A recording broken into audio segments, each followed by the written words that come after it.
செய்தி கப்பால்ல times of இந்தியாவில் இருக்கக்கூடிய தலையங்கத்தை தான் எடுத்திருக்கிறோம். இந்த தலையங்கத்தினுடைய சாராம்சம் என்ன அப்படின்னா, மணிப்பூர் RSS சொல்வது சரி. இதுதான் அந்த தலையங்கத்தினுடைய சாராம்சமாக இருக்கிறது.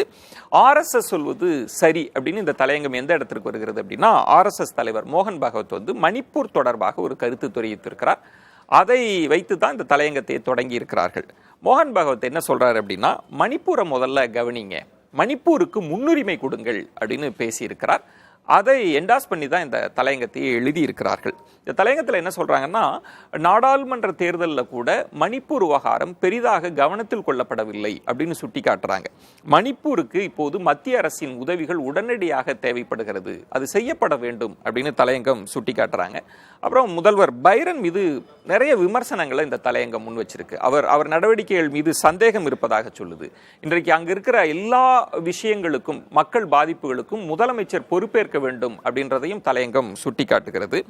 அப்புறம் காங்கிரஸ் வெற்றி பெற்றிருக்கிறது, அந்த 2 எம்பிக்கள், அதை ரொம்ப கவனிக்க வேண்டிய வெற்றியாக தலையங்கத்தில் சுட்டி காட்டுறாங்க. அவர்கள் மீது அங்க இருக்கக்கூடிய மக்களின் எதிர்பார்ப்புகள் அதிகரித்திருக்கிறது அப்படின்றதையும் தலையங்கம் சொல்றாங்க. அப்புறம் கலவரத்தை அடக்கல பைரன் சிங் அப்படின்னு, அது பழைய கலவரத்தையும் சொல்லிட்டு இப்ப ஜிரிபாமில் நடந்த சமீப வன்முறை அதனுடைய தாக்கத்தை பற்றியும் இந்த தலையங்கத்தில் பேசுறாங்க. பெரிய இடப்பெயர்வு நகர்ந்திருக்கு, நிறைய பேர் அசாமை நோக்கி நகர்ந்திருக்கிறாங்க, நிறைய பேருக்கு உதவிகள் கிடைக்காத சூழல் இருக்கு, மலைப்பகுதிக்கு போய் தஞ்சம் புகுந்தவர்களுக்கெல்லாம் சிறிய அளவிலேயே உதவிகள் நடந்திருக்கு. அதையெல்லாம் தலையங்கம் சுட்டி காட்டுகிறது. மணிப்பூரின் இன்றைய நிலவரத்தை தலையங்கத்தின் மூலமாக படம் பிடித்து காமிச்சிருக்கிறாங்க.